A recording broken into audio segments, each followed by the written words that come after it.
Hi, and welcome to Divine CEO. I'm here with Dr. Ruth Miller. Thank you, Ruth, for joining us today on the show. This is going to be very exciting. I know there are going to be some great conversations and questions that are going to come through. So thank you for being a part of the show today.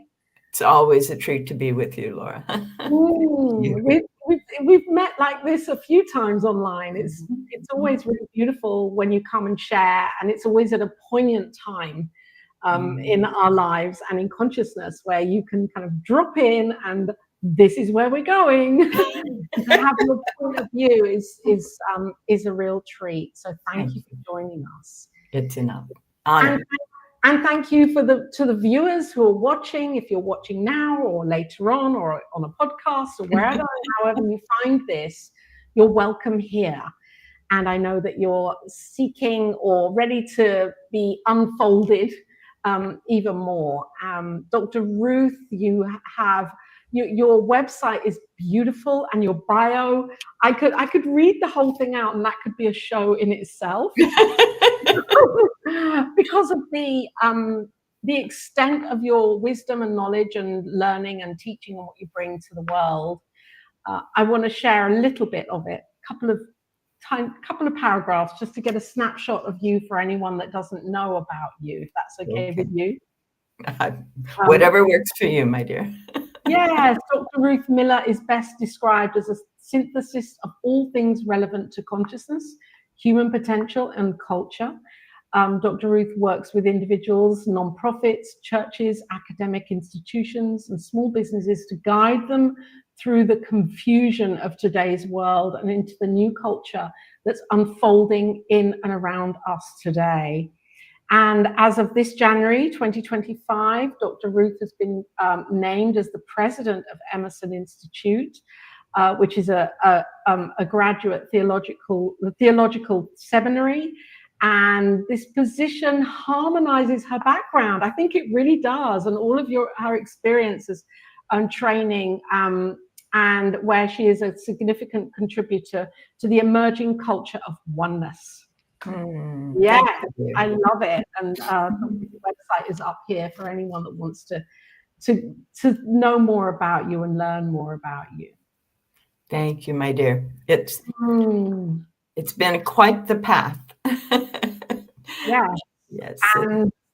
And what I love about your journey is that you are, like, everything is a stepping stone, we know that, and yet you are these stepping stones for you, as for all of us, but I can see the pattern of where they really do piece together so beautifully to bring you to where you are today. It's been fascinating because you're right. You know, I go along, generally I'll go for about 10 years really into something. And then it looks like, oh my goodness, there's a shift here. And I reach back to the previous thing that I did before. And now it comes into what I'm doing. It's been like that since my 20s. That's extraordinary. And I think, isn't that beautiful that you can share this now for all of us, that maybe, or people, if we're questioning, well, am I right to be doing this? And what about the thread of that I left behind? Yet there's a nudge, it wants to come back. And often it is the integration. For you said it when they appointed me to Emerson, it pulled together my previous academic career with my ongoing New Thought ministry career. And then also in the academic career, I was a systems scientist and I was developing systems. And that's exactly where Emerson is at this point in its development. So yeah, it just went whoop. The only thing that's left out is rehabbing houses. Is that left out though? I don't know yet. It's interesting, isn't it? How all the pieces of our lives, it's like what I'm feeling into is that beyond that you have intuited what you're doing, allowing the vision to come through. It's that piece of not questioning or being available for, oh, really, this is for me to do? Oh, really, this is for me to do? Oh, really, you mean this? Yes. and then to see the fruition of that, maybe decades later, of how it can weave together. Yes. It's fascinating. It is. And I honestly believe it's how that we are intended to live. I don't think we're intended to follow a narrow, predefined whatever. I think we're invited always to move into how can we integrate what was with where we are now. There's a learning curve. And as you master the learning curve, as you get through the learning curve, it's when you're coming into mastery of the new that you go, ooh, let's bring this in. Yeah. Do you think a piece of the learning curve is releasing self-doubt or even shame, maybe mildly, on, oh, I should be doing this now, or I should be doing that, and following the should line of our lives rather than the real creative kind of surge that wants to come through, and not ignoring that? I consider should a toxic word. Yeah. Should, ought, gotta, musta, have to. Right? Because my own experience is when I lived the shoulds, I almost killed myself. You're right. Wow. And then that, I wore the body out completely. And so I had to stop, go through a wake-up call and shift from, okay, this is what I should be doing because this is what I grew up in, or this is what the culture expects, or all the other things. And that's the essence of the book, Making the World Go Away. It's built on, we live through those have to shoulds for so long. And then we go, oh, I can't do it anymore, right? Either physically or emotionally. And most women in our late 30s have some kind of physical breakdown because we have lived the shoulds. And then usually there's an emotional and financial thing associated with that, unfortunately. But then when we do wake up, then we can say, okay, out of all the things I have experienced, where was my joy? Where is my joy? What in Michael Ray's book, Creativity in Business with Rochelle Myers, they did some interviews of the entrepreneurs in Silicon Valley. They're at Stanford Business School. And they found 3 basic ideas that I've converted into. Is it effortless? Is it enjoyable? Yes. And am I energized by it? My 3 E's, right? I got it from them. And this was from successful entrepreneurs.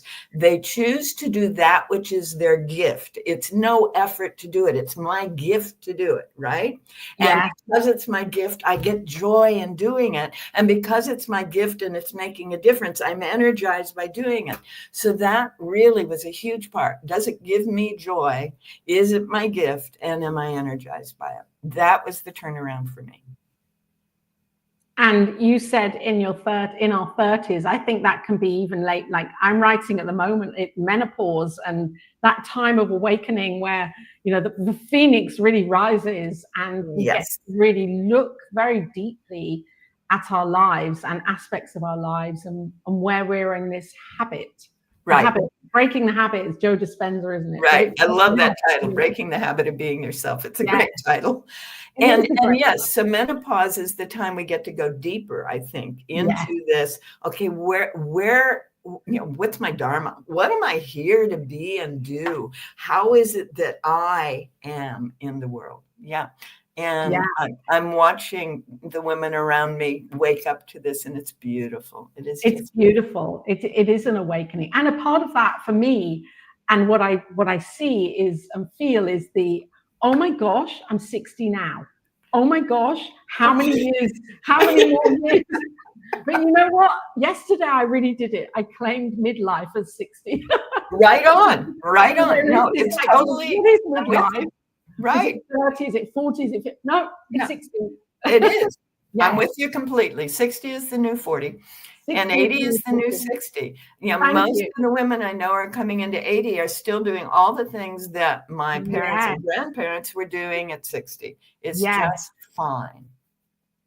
And so let's move into this piece that I know what you and I and so many of us are so interested in. And you have absolutely, you've spot on this on the homepage of your website, where you say creating the life we all want requires asking very different questions, seeing with our inner vision and exploring with both heart and mind. And when I read that, I mean, I've read that a few times, and today when I just was I'm pulling up your bio and I saw that, and I was wondering, wow, this would be great. I would love to know, I'm sure we'd all love to know from you, what are these different questions? Well, they're going to be different for each of us because we're all unique. For you. For me, the questions were partly why, okay? So there have been a couple of interviews coming out in the recent past where they start with my 5-year-old self saying, wow, these houses are really awful and the streets are dirty. How can anyone be happy here? You know? Yeah. And that's in the ghetto that surrounds the University of Chicago campus where I was living at the time. And that was then, I guess I'm supposed to, you know, I got it right there and then. I am here to help people. And I'm here to help reverse this, right? And so then as I was going on, you know, going to college and marrying a guy in the Navy, seeing similar things in different ways, the fish kills in Escambia Bay when we were in that part of the country and so on. And I was going, wait a minute, you know, that's not necessary. We don't have to be living like this. Why are we doing this? And so I went into an environmental studies program and I learned all about how we can assess the impacts of what we do, but it never addressed the why. But I had studied anthropology as an undergrad, and I knew that, you know, cultural dynamics evolve, and that it's the cultural dynamics. So what was leading to this cultural dynamic that caused all this waste and pollution and distress in so many ways, right? And I realized then, oh, it's what we think about who we are in the world. Yeah. I got involved in a study that was being done by Stanford Research Institute at the time called Changing Images, forgive me, they said of man, but they were looking at humanity. But it was, you know, working with Margaret Mead and Joseph Campbell and Willis Harman and these folks, we're looking at what is our image of who we are on the planet and what is our image of the planet, right? And we saw that in this culture, our image is that we are isolated individuals who have no power, no impact, and we are in control or being controlled by the situation. So we realized we had to shift. And what was really interesting for me is, you know, I'm in my, you know, graduate school days, and I'm learning and I'm working with these beautiful, wonderful people. And I'm realizing, we're talking about a change of consciousness to being aware of the ecosystem, the biosphere that we are part of. And for them, that was what a transformation of consciousness was. We have come a long way, baby. We have. Do you think that this work is infused into the UN and the policies and the, is it 15 or 17 sustainability development goals? You think that is on this deep level that is, because I've been looking at that lately as a system and wondering how far, or if at all, the understanding of consciousness is in there and oneness. No. It's all at the level of 18, or there needs to be one with, Right. It's all at the level of action. It's all what we can do. So when I present those goals, it's always, okay, now we're shifting our consciousness. So we're coming from the inside. Now look across here. Where does your heart call you? What is your gift? Yes. Across these actions, this is a range of actions you can look at and feel called to move in one direction or another. And you know, the equality between the genders is part of the sustainability goals, as is the treatment of people of different ages is part of the sustainable development goals of the UN. That's so interesting that you bring up the equality, because I then did some further research and was reading that actually they haven't they haven't hit the equality goal. Not even close. Not even halfway. They're like 10% into that one. Not even, exactly. And I was, I really tuned in the last few weeks into Jermaine Greer. Oh boy. I know she's controversial and she has her, and she's perfect. She's perfect as she is. And I studied her in the 90s, and I was just called to go back to something, and she was talking about why equality can never work. Right. Because it's based on the doing of what we're doing in the world rather than our beingness. And she was really talking about equity rather than equality, and that it would never work. And then I looked at the stats for this, and it's not working. There's ways in which it is and ways in which it isn't. So the ways in which it is if women are given access to resources that they weren't being given access to, the whole economy shifts and is improved. And because of the way we treat it and the way we understand it. Yes. Bingo. That's what is something to be looking forward to. And again, where's my heart? Where's my heart in that? You know? Yeah. I've been really interested to see that we have a new wave of what we used to call consciousness raising when I was, teenager in my early 20s, that early period, that was waking up to, I can be myself. I don't have to live by the shoulds that the culture's imposing on me. That was that level. But now we're going to a new level of consciousness raising among women. And it's very cool to see. Yeah. And you're part of it. We each are, aren't we? We're each waking up to realizing that the impact that we have for ourselves is impacting others to the degree that we are with ourselves, and that we can create these incredible networks together, just like the beehives and the ants do, the animals do. We can do this and be extremely co-creative and productive and bring around wondrous things and changes and transformations. Indeed we can. We are exactly. And so how does this now that you are where you are, or at this point of your life and what you're bringing into the world with Emerson and coming into Emerson as the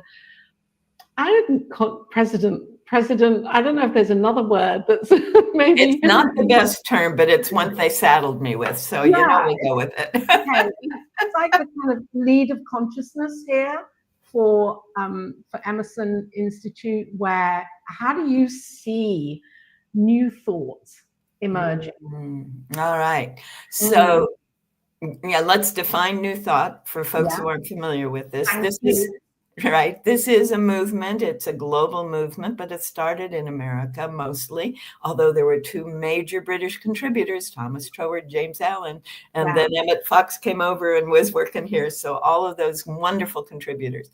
But the movement is based on, in large part, Emerson's essays. If one reads his nature, his spiritual laws, his compensation, those essays pretty much define the theology, if you will. And the theology of the New Thought movement is very Unitarian in the sense that there is only one. It's not Trinitarian. It's not, pantheist or anything. But it is also what the quantum physicists are starting to call panentheism, which is to say the infinite all that is in all that is. Right? I think Ernest was that captured it as qualified non-dualism, didn't he? Well, he did, and then Amit Goswami calls it the monism, right? The monism, yes, right. Yeah. So when we get that, then the logical implications and extensions and corollaries of that are, if we are all part of aspects of thoroughly infused by the oneness, then there is a way that when I am having a thought, the whole is having that thought, or when the thought that is the whole is having, being created, it's expressing in and through and as me. Yeah. And I like to think, as I think about all of that if we imagine the all that is this great sun, a star with these marvelous rays coming out and then coming back in, and these cells of turbulence and activity within the one, right? That's who we are. And on the very tip of one of the rays, that's me, right out there. Right? In my own unique way, connected with everything else, part of everything else, experiencing all of the qualities of everything else in my one little way. And then I get to extend and expand that out more beautifully, more fully, into more innovation, more possibilities, creating more potentials. So in the New Thought movement, we have tools and methods and principles that help us explain and understand all of that. Now, having said that, where is New Thought in all of this and the world's development? I think we are a driving force for what is happening in the world, in the New Thought movement, because we are a way to understand what we call divinity, that infinite all that is infusing everything, that the intellect can accept. The scientific mind goes along with it. It makes all kinds of sense. It's why I was willing to go there. I had been trained in the sciences. I had been working in cybernetics and systems for a long time. And, the social sciences and the hard sciences were merged. And this body of thought, this way of understanding the universe, totally fits in with a systems theory model. It does, yes. So it was perfect for me. And that's what I keep finding. I find these people who have a strong bent toward an intellectual understanding of things to be comfortable in New Thought. And Ernest was able to do that with the Science of Mind, Religious Science, now Centers for Spiritual Living movement. Unity did it a different way. Unity said, we have this experience. Let's share this experience from the heart, right? So it attracts different people. Do you think that's because, I know you're still in the midst of, where are we going with this? So I'm just interested in your thoughts there. Do you think that's because unity was founded upon people that had an experience of a healing? Myrtle and Emily Cady, they'd had their healings, and and maybe that's why it was their healing ministry. I'm not saying Center for Spiritual Living isn't based on that, but Ernest was really, he was thinking his whole way through it. Right. Until a point. Right. At 16, he took off for Boston to study elocution, and he listened to Mary Baker Eddy, right? As well as others. And that turned him on to the possibility of healing. And after that, it was, how does that work? How can we apply it? Who's doing what? What are they doing? How can I understand it? And then after he sat with Emma Curtis Hopkins, then he wrote Science of Mind, and he felt like he had it, right? So if we go back to where the culture is going, what we're seeing is that underlying understanding that there is an infinite, powerful intelligence process moving in and through all beingness, then we stop feeling like isolated victims of a system of control, whether that control is the environment or government or family or corporation, it doesn't matter. We start realizing we are, as the Hindus put it, we are a point in Indra's net. The network exists, but it exists in that realm of the infinite, not the realm of the apparent, isolated individual. So I need to spend more time in the infinite. We do. We want to hang out more and more in the infinite. Mm-hmm. That piece of being in the world and not of it. Right. You got that kind of harmonized place, and you got it. So as more and more people find that place, what happens is, if we use David Hawkins' map of consciousness from Power versus Force, we're hanging out down in the lower levels where it's all out there and it's happening to me. We begin to move up into we can work together. It's a process where we're working with, and then we move into the higher states. Well, this is Michael Beckwith, right? It's done to me. It's done for me. It's done with me. With me, then through me and as me, right? And that's the direction I think more and more people are going. And it's interesting, isn't it, that the life coaching industry is kind of, the price tag on that is billions a year. And everyone's a coach. It's like coach, the word coach has become, you know, it's yeah, people in post offices are now coaches. It's like yeah, it is. It's like, and I find that really interesting, how consciousness is opening again, to where, for people that have been very set in the materialistic realm of everything's happening in the material world, in the finite, that actually there's another cracking open happening. Yes. That may not be being realized, but it's happening in language. Yes. And I think that, you know, I scan, you know, when I worked as a futurist for decades, and lately I've reintegrated the futurist work into the New Thought ministry work, and the scanning the trends, scanning the book titles, the magazine articles, the magazines, scanning the way, you know, what shows up on the internet, we're seeing more and more saying, well, it comes from within, not from without. And that's huge. That is a huge part of this shift in consciousness humanity is going through. Yes. Yeah.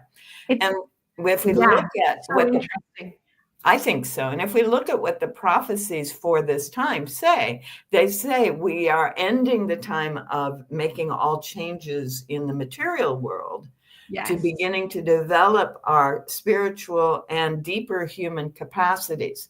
So one of the things that is a foundation in New Thought is that we have the exterior senses, but each of the exterior senses is paralleled with an inner sense.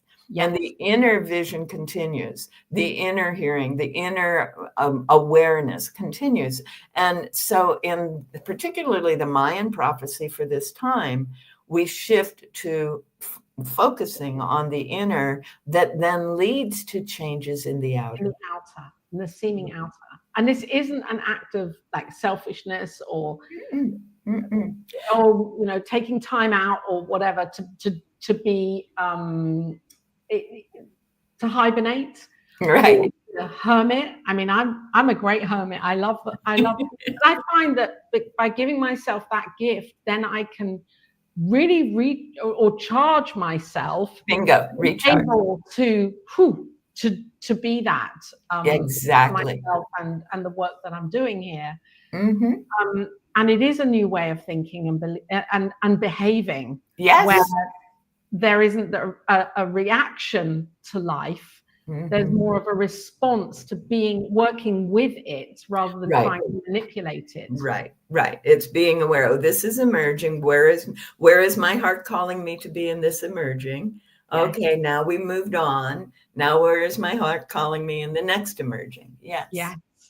So it's a continual process. Right. And to go back to the beginning where I was talking about my 10-year sequels, right? Each, you know, it may be a year, it may be 3 months that one is engaged to develop the skills and whatever and be active and effective, right? And then to go back and pull on what was useful for the next. So that is part of life. We do not need to burn bridges and say, oh, I'm not that anymore. Right? Yes. Yes. It's like we're a body of work from the moment we're conceived. Our life is a body of work. Someone would suggest that we were a body of work that chose this lifetime as part of the journey. Yes. I mean, our soul journey is eternal. That's what I believe. I'm with you. Right. And how can energy, you know, we know there's a fundamental law. You can't destroy energy. So if the energy that I am cannot be destroyed, it's not been created, it cannot be destroyed. So it is infinite. The question is, what form is that energy taking at this moment? Right now, it looks like this body in this space. But in another dimension of experience, it may look like what we call ghosts, you know, or it may look like what we call angels, or it may look like just a beam of light. Yes. It's still the same energy. Yes. And tapping into that energy now. Yeah. Allowing that energy Yes. to be, allowing it to flow, allowing it to become a new expression and a new experience. That's where I believe we are headed individually and collectively. And we're seeing it in new generations of children. And also we're seeing it in new generations of children, yes, and of, I mean, children that are now, I'm not calling them children, young adults who are maybe just coming into their kind of adultness, maybe 18, who are catching on to these, well, they're not concepts, catching on to these principles as if they were, they're just born with them, they know it. Yeah, because they are fundamental principles. They, for whatever, I don't know all the components of the culture that allowed them not to have it shut down in them. Right. Yeah. I know that when I was first starting to encourage people to use their intuition, older women would come up to me and say, I could do that once, but it was beaten out of me. Yeah. So for me to give them permission, as the person in authority to do that and be that was just an opening for them that they had never had in their whole life. But the culture now allows for it in ways that was not happening for them. I think that's, as you're saying that, I'm getting kind of shakes. It's like intuition as a principle, intuition as who we are. We are intuitive beings. That was knocked out of us for centuries. I mean, we were murdered, killed, raped, tortured, the whole lot for using our intuition as witches. We were called witches, as spiritual teachers, written out of the Bible, written out of the scriptural text, for having the knowing that we had intuition and then having the gall to use it. So that's an age-old thing, isn't it? I mean, that's not, when we hear women out saying, I didn't know I could use it, or it was beaten out. It always we're looking at basically since the Dominicans came into power in the church. That was where it has to be the intellect. It has to be what we say. It can't be anything else. The Nicene Decree. Right. Well, much later than that, actually, for me. Okay. Because the Roman Empire was built on women's intuition. You could not be a man in power without an intuitive woman as your partner. It was part of the empire, which was part of all the other empires prior to that. But approximately the year 1000, between 1000 and 1200, in that 200-year period, the empire became the Roman Church, and the Roman Church had this group of people that formed what we call the Inquisition. That started in that period. And literally until that point, intuition was a huge part of the training of priests and people moving into the leadership in any country or in the church. When Fulbertus created the cathedral, what is now the Cathedral of Chartres, it was the place where people went to study if they were going to study anything. And it was based on the mystery schools from the ancient Greeks, because Fulbertus had grown up in Alhambra, and he understood the Jewish and the Arabic traditions as well as the then Christian tradition. And so he integrated intuition into the curriculum. And so the bachelor's was the 7 liberal arts, but the master's was astrology, and the doctorate was alchemy. Yes.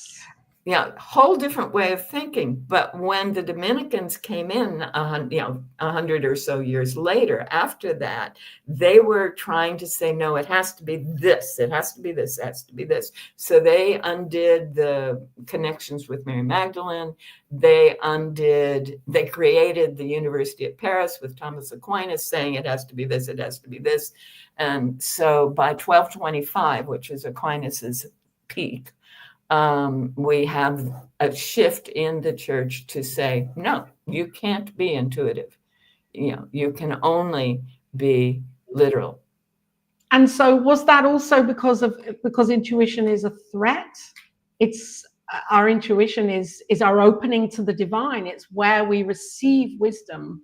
Right. You could only do that in a convent. Well, right. That was the other story that was being fed in. Right. You could do that in a convent. You could become a saint on a certain day. Right. Yeah. So and that actually is why when women went into the convent, it was tough. It was a rough rule, but it did allow you to do the inner work. I see. Okay, that's really interesting. They actually opted to go into convency because of that. Right. Hildegard of Bingen, we're looking at 1200, and she ends up creating her own convent to allow for that. So there were always women who knew. There were always women who knew there was a way around it. Right. Yeah. Yeah. And now we have, I mean, for me, as you were saying this originally, like 5 minutes ago in that piece about the woman, that for me, the word that was just coming through is freedom. Yes. This is our freedom, isn't it? To know we can use it and know how to use it. Now I'm getting spirit sparkles. Mm-hmm. Are you? Yeah, spirit sparkles. I love that. Spirit sparkles. It's so cool. It's our freedom. This is the essence of freedom. Yes. Yes. And that is and that's why it's dangerous if you're in a control society, right? Yes. So what is happening around us today is the control society is falling apart. Yeah. It is rearing, it's like a chicken with its head cut off. It's doing all of this, but it's falling apart. And what's happening is underneath it, all these things that have been just slowly, steadily, and sometimes silently developing have begun to sprout, and as that old controlling system falls apart, there's niches that they can fit in, they have a niche. Yes. And the beautiful thing about this heterocy, the system that really is coming through, is that it's not going to be boom. It's kind of like, ooh, where can we kind of flow in with this? So it feels to me like there's this, it will be a takeover job, but it's not going to be, it might not more be like a makeover job. Yes, it won't be kind of Kali destroying moment right from the mountain. It will be more kind of this gentle way, undulating of there's this new way coming through. Yes. And it will be stronger and firmer, have a deeper connection, a deeper foundation. Right. Then it can't actually tumble down because it won't go up. Right. It'll be more like clover than like the sunshine you were talking about, the rays that we're each connected on that and connected with each other. Right. And then the roots are interconnected. And, if we look at the history of all of the empires, whether it's Inca or Rome or China, doesn't matter, anywhere on the planet, we see a standard pattern of taking over and then polluting and using up resources and then falling apart. And when they fall apart, it's always this underlying thing that grows up. And it's someone coming in that turns that into empire. And that's what needs to end. And I believe has ended. And the Mayans and indigenous cultures believe has ended. That was a 6,000-year glitch. That's what the Mayan calendar is about, really. It starts at the beginning of that empire period, which was the coalescing of people into the river valleys around the Nile and the Tigris Euphrates, that Fertile Crescent area. But that turns into empire because there are people coming down out of the Caucasus saying, we're going to do it my way, I'm in charge. And Caucasians become the rulers of networks of villages and pull them together into walled cities. Right. So that's over. 2012. 2012 was the beginning of the end, because the way the Mayans did it on their calendar, the winter solstice sun came up in the womb of the Milky Way, the dark place. Then 21 is when it came out of the womb. Ah, that's interesting. Yes. I'm really interested. Sorry, I just have to say this while I'm really interested, because that's when I had an incredible rebirthing in 2012 in the labyrinth. And I'm really interested for viewers, if anyone's watching here that has felt that shift, had an awakening around 2012, and can see that there is a new way and had a total rebirth within themselves, then drop a little comment in here. We want to know who you are.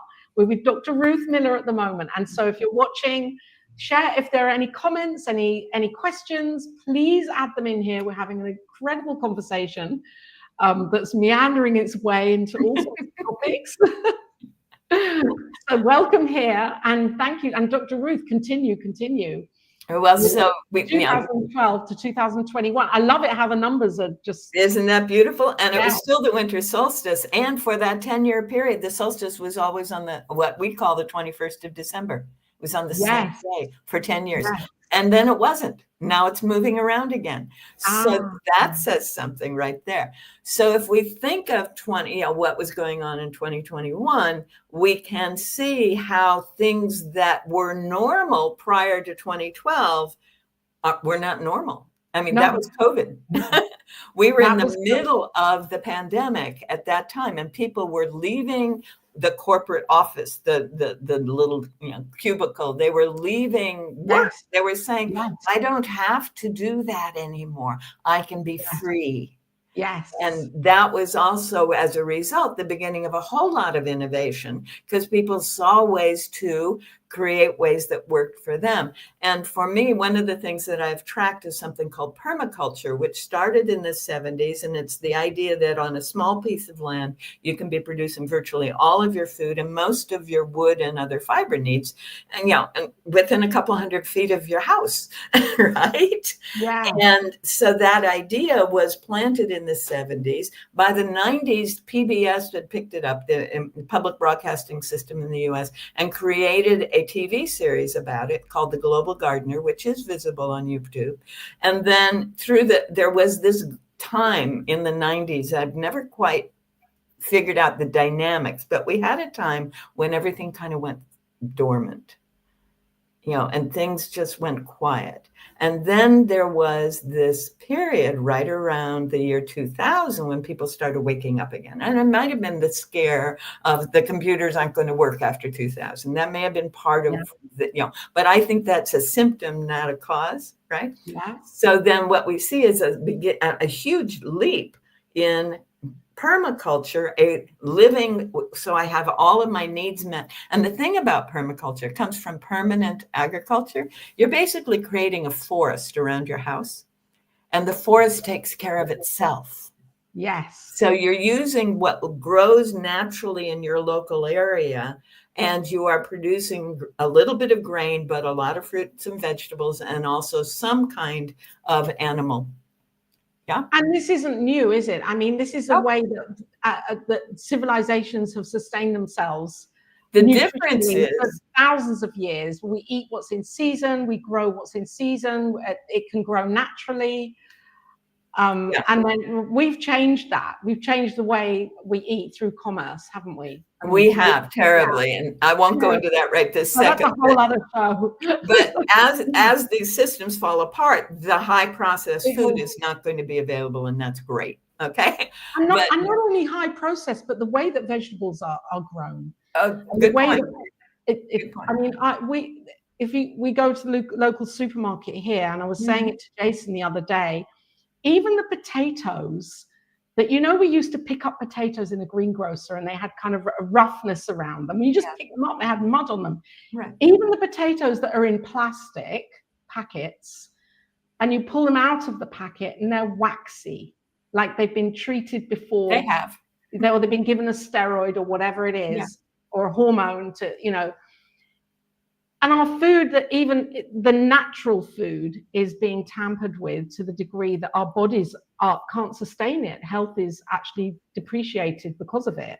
Which is a large part of why people started growing their own again, right? Yeah. You're absolutely right. So in the permaculture design, it's household by household. In the ancient times, it was village by village. And so one of the things we're going to start seeing is, is more and more interaction like that. Where people are going to be focusing, that we're calling them eco-villages, but they're intentional villages where people are growing and sharing and minimizing their resource use and cost. Yes. So you got to chat. I know. Patricia, welcome here. Patricia Wagner. Yes, Laura and Ruth, I held Looking for Fun Light Birth 2012 party. Yes. There you are. I know, Patricia, that you were part of the rebirth in 2012. That is beautiful. Yes, because of Barbara Marx Hubbard. Oh, what an incredible leader she was. Yes, she was amazing. Patricia and Barbara. During the party, a stream of light, intense light came through a 2-hour window for her. Wow. That is gorgeous. I was sitting near a window at 11:11 on 12/21/12, and just holding the space for what was happening, and this great rainbow formed at 11 in the morning. Are you kidding me? The middle of the day, we have a rainbow, right? Yes. And so I just put that out on my feed and my website and so on. I got on the order of 30 or 40 other people reporting rainbows at that time. Oh my gosh. Yeah. And I think it's the same thing. It was people getting it, that the infinite, all that is totally supporting us in this process. Totally. Of course, the infinite is always supporting us. And so, and through this awareness, as we can be aware, we are getting that extra little bit of connection and support. And I think also what comes through for me is feeling safe during all of this in our own, like safe to know that we're guided and safe to know that it's okay to feel into these experiences and not feel that, oh my gosh, I shouldn't be having this experience because it will, people won't believe me, or people won't accept me, or I won't accept myself. Right. And we have seen since that first consciousness raising thing of the 70s, that women have become more and more free and comfortable in expressing that aspect of themselves. And it's beautiful. And I think this new consciousness raising is saying, okay, now I'm free to experience and express it. Now, what is my role in the creative process? Yes. And isn't it incredible how we're seeing and how I'm feeling? There's so much art and creativity more than ever. Being an artist and tuning into the art piece is like, that is such a spiritual process in itself. And to accept that we can actually bring it through as art to teach people, rather than that way of teaching where leaders had to be on a stage or giving a talk, or that it can be done through a picture, an image. Or a piece of music. Or a piece of music, absolutely. Any art form. Right. And I'm seeing more and more people come up with technological solutions, but they're coming from that inner space rather than from the outer demand. And that's beautiful too. Wow, Dr. Ruth, we could talk all night. Well, all morning for you, all night for me. Thank you so much for being here. It's been an honor. Is there a message? I'd love to spotlight you for a moment. If you have a message, something you want to share, that's your kind of like, I don't know, an inspiration, a way forward that we can all take into our hearts and live by. Oh my goodness.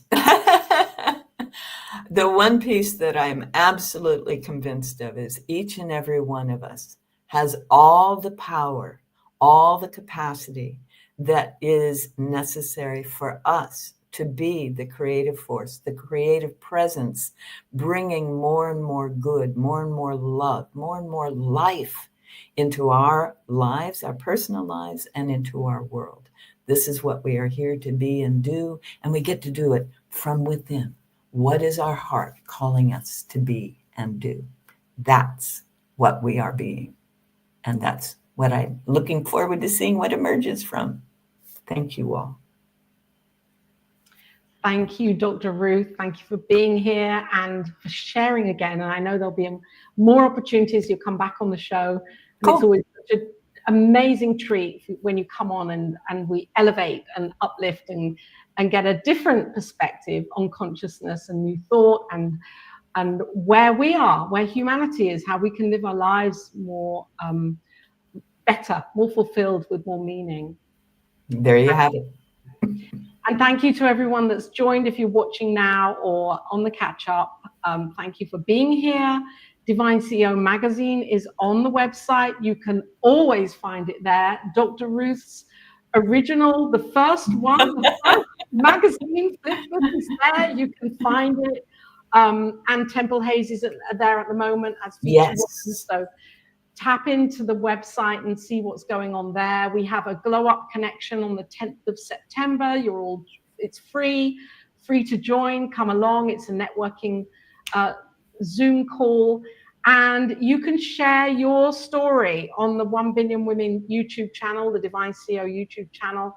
You can go to the website and find out how you can do that and put your vignette onto there for 2030, when there will be 1 billion midlife women on the planet. Woo, right.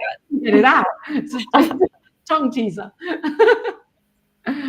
So thank you for now. Thank you, Dr. Ruth. Thank you. And love and blessings. Namaste. Namaste. Namaste.